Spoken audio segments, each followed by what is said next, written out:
Oi, pessoal, vamos falar um pouquinho então agora sobre revisão bibliográfica, tá?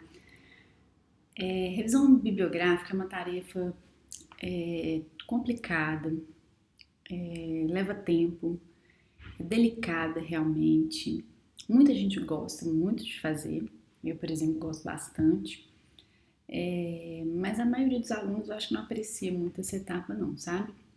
Não sei, posso estar errado, mas assim, o pessoal dá umas pesquisadinhas aí e tá satisfeito.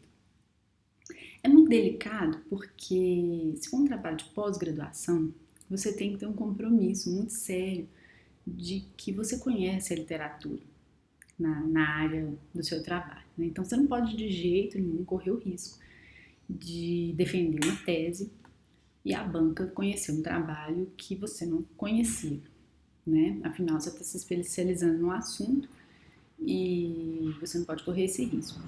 Pior ainda, né, de refazer um trabalho que alguém já fez e mostrou que não dava certo, ou mesmo já fez e fez melhor do que você, né?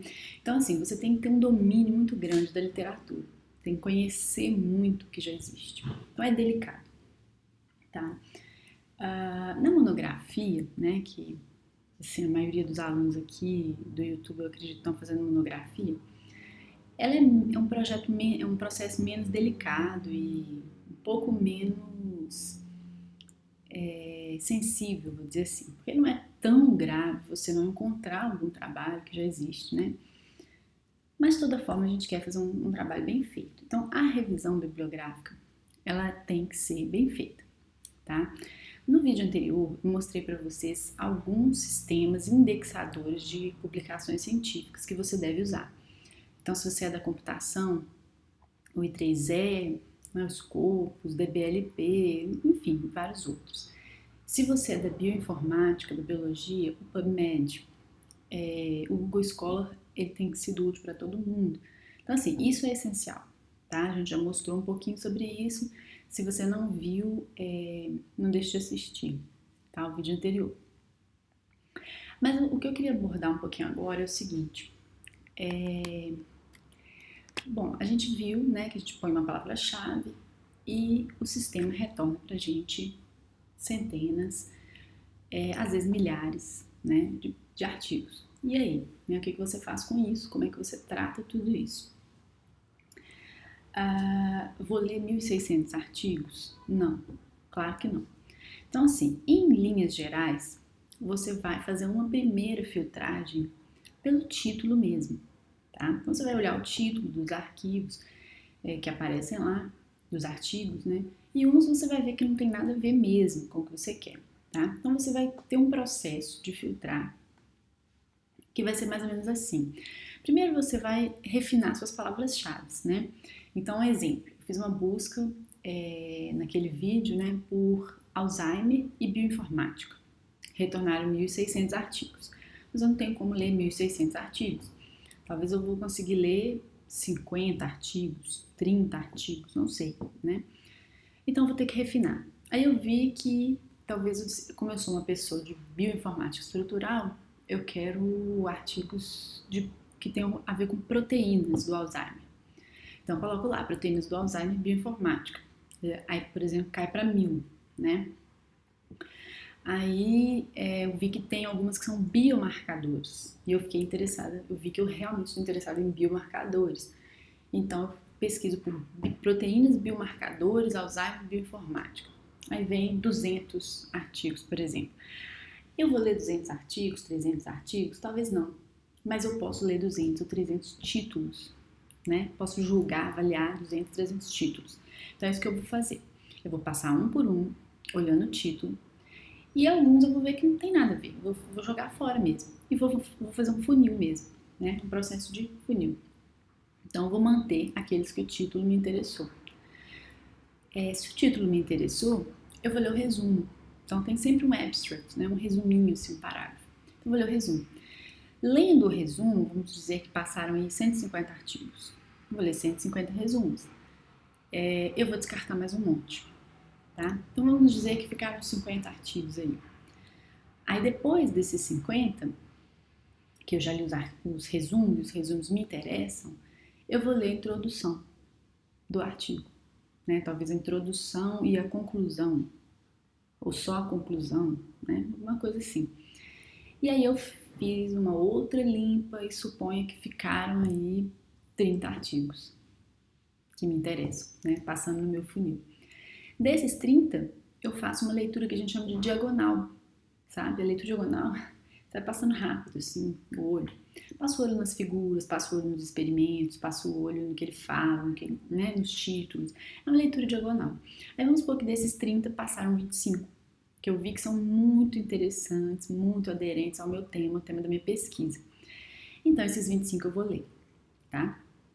Vou ler mesmo, tá? Vou ler com cuidado. E aí, né, claro que depois que eu ler esses papers, eu não vou lembrar mais de todos os detalhes. Então as pessoas fazem uma espécie de fichamento. É bom você ter um método seu, tá? Não vou falar muito nisso nessa aula não, mas posso fazer uma outra aula só sobre isso, se for de interesse de vocês, tá? Mas é um esquema seu, tá? Você pode criar uma planilha do Excel, colocar o artigo e seus comentários, um resuminho que você faz com as suas palavras, tá? Muita gente usa ferramentas para isso, Mendeley, Zotero, são ferramentas para organizar referências bibliográficas. Você pode criar tags, etiquetas, né? Marcar. É muito útil, você já lê, quando você for ler os seus artigos, você cria um código de cores, marca com caneta, marca texto, coloca post-its, né? Então, antes de você começar a leitura, defina o esquema de leitura, tá? Eu posso fazer depois um vídeo específico sobre isso, tá? Como é que a gente pode ler artigos para depois conseguir recuperar as informações, porque é muito comum isso. Eu li um monte de artigo, depois eu não lembro mais. Eu li isso em algum lugar, mas qual lugar, né? Então, existe esse processo, né, que a pessoa faz tipo um fichamento dos artigos que ela leu, tá? Mas é sempre legal escrever um parágrafozinho sobre cada coisa, já vai colocando o seu referencial teórico ali no trabalho, na monografia, na dissertação, é sempre legal fazer isso, tá? Então, gente, é mais ou menos isso, tá? Esse processo de funil. Existe um processo que é chamado de SLR, que vem do inglês Systematic Literature Review, ou revisão sistemática da literatura. E aí eu tô colocando para vocês aí uma figura do artigo que um aluno meu escreveu, né, comigo, sobre revisão sistemática da literatura em bioinformática. Então é bem legal esse artigo, fala sobre como fazer, tá? Então por que é sistemática essa revisão, né? Qual a diferença do processo que eu citei anteriormente para o processo de revisão sistemática? É que a revisão sistemática, ela visa ler tudo que existe sobre um certo tema, tá? E ela garante isso, sem garantir que tá tudo ali. Então, basicamente, primeiro você define um protocolo, tá? Que é a letra A ali. Você define os objetivos do seu estudo e as questões de pesquisa, tá? Então, eu quero saber o que existe sobre o Alzheimer em bioinformática, mas eu quero saber especificamente quais são as proteínas biomarcadoras que já têm estrutura resolvida, sabe? Tipo isso, uma coisa bem precisa, tá? Aí você avalia o seu protocolo. Aliás, aí você primeiro então definiu, né? Definiu suas questões de pesquisa e tal. Aí você constrói uma consulta, tá? E isso tem a ver com palavras-chave, tá? Tem a ver com palavras-chave. E se você não viu o vídeo anterior em que eu falo do I3E, tem jeito de você definir uma consulta extremamente complexa, usando operadores lógicos, né? I ou não, tá? Então assim, eu quero Alzheimer e biomarcador, mas não quero, sei lá, câncer, entendeu? Então, assim, você tem que definir a consulta, tá?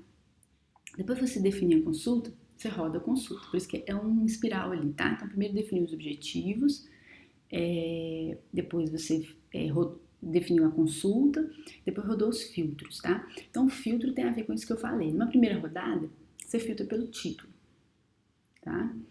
Então, daí você analisa os artigos que saíram pelo título, avalia e tal, e aí vem a segunda rodada da espiral.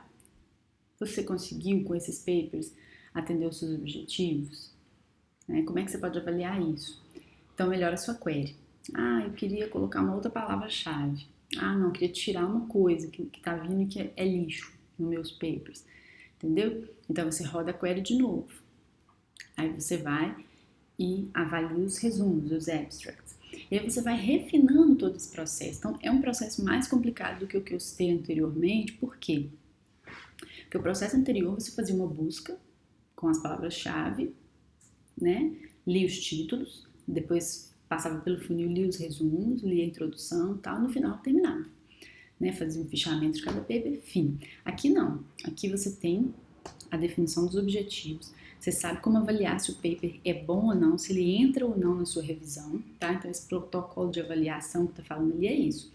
Como é que eu defino se esse paper entra ou sai, tá? O que está na minha cabeça que eu vou olhar o paper e falar assim, esse é legal, não, isso aqui não tem nada a ver, tá? E aí a consulta, a query que você vai jogar lá no Google, no PubMed para consultar, ela vai sendo refinada. Então ganha palavra-chave nova, perde palavra-chave, tem um não, tem um ou, ela vai sendo refinada.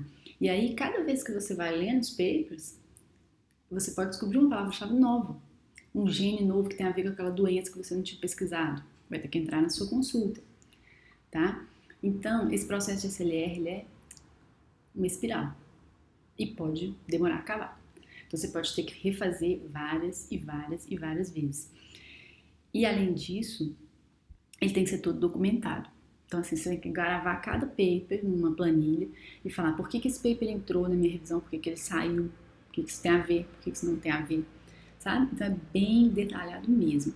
E no final, que você ficou com alguns papers, você vai ter que ler cada um e você vai ter que fazer uma narrativa, né? Tá ali uma síntese narrativa do que você encontrou, tá?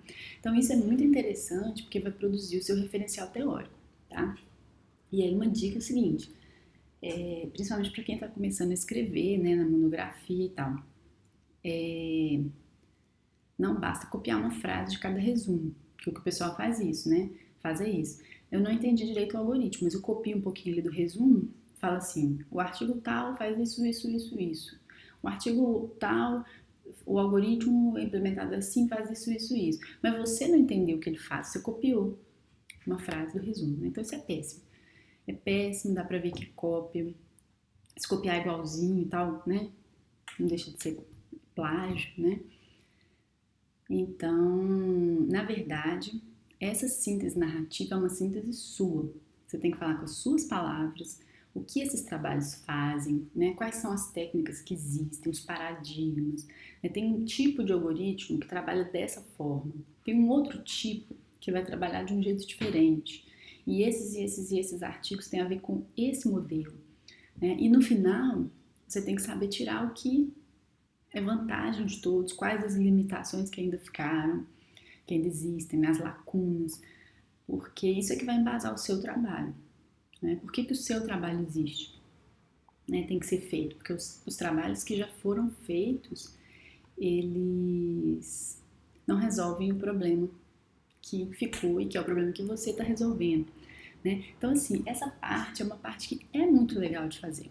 Né? As pessoas às vezes têm preguiça, porque gosta de programar, gosta de fazer, né, com a mão na massa, praticar alguma coisa. Mas essa parte é muito importante, porque é um estudo.